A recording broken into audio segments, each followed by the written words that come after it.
ബന്ദികൾക്ക് സഹായം നൽകാൻ റെഡ് ക്രോസിന് അനുമതി നൽകണമെങ്കിൽ ഇസ്രയേൽ വ്യോമാക്രമണം നിർത്തണമെന്ന് ഹമാസ്. ബന്ദികൾക്ക് സഹായങ്ങൾ നൽകണമെന്ന് ഇസ്രയേൽ പ്രധാനമന്ത്രി ബെഞ്ചമിൻ നെതന്യാഹു റെഡ് ക്രോസിനോട് അഭ്യർത്ഥിച്ചിരുന്നു. ഭക്ഷണം കിട്ടാതെ ദുരിതം അനുഭവിക്കുന്ന ബന്ദികളുടെ വീഡിയോ ഹമാസ് പുറത്തുവിട്ടതിന് പിന്നാലെയാണ് നടപടി.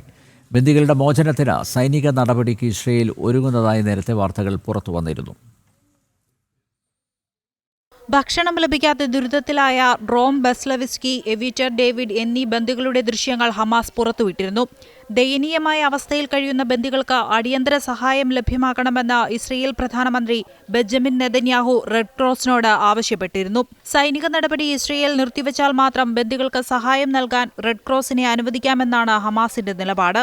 ദയനീയമായ കാഴ്ചകൾ പുറത്തുവന്നതോടെ ബന്ദികളുടെ മോചനത്തിന് സൈനിക നടപടി സ്വീകരിക്കുന്നതുൾപ്പെടെ ഇസ്രയേൽ ആലോചിച്ചിരുന്നു. ഇതിന് പിന്നാലെയാണ് ഹമാസിന്റെ മുന്നറിയിപ്പ്. ബന്ദികളുടെ വീഡിയോ ദൃശ്യങ്ങൾ പുറത്തുവിട്ടതിന് പിന്നാലെ ഹമാസിനെതിരെ പ്രതിഷേധം അന്താരാഷ്ട്ര തലത്തിൽ ശക്തമായിരുന്നു. വേദനിപ്പിക്കുന്ന ദൃശ്യങ്ങളാണ് കാണുന്നതെന്നും ബന്ദികളെ നിരുപാധികം വിട്ടയക്കണമെന്നും ബ്രിട്ടീഷ് വിദേശകാര്യ സെക്രട്ടറി ഡേവിഡ് ലാമി പറഞ്ഞു.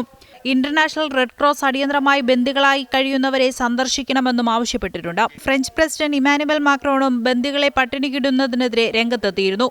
കൊടും പട്ടിണിയിലായ ഗാസയിലെ ജനതയ്ക്ക് ലഭിക്കുന്ന ഭക്ഷണം ബന്ദികൾക്ക് നൽകുന്നുണ്ടെന്നാണ് ഹമാസിന്റെ വിശദീകരണം. ഇന്റർനാഷണൽ ഡെസ്ക്, ജനം.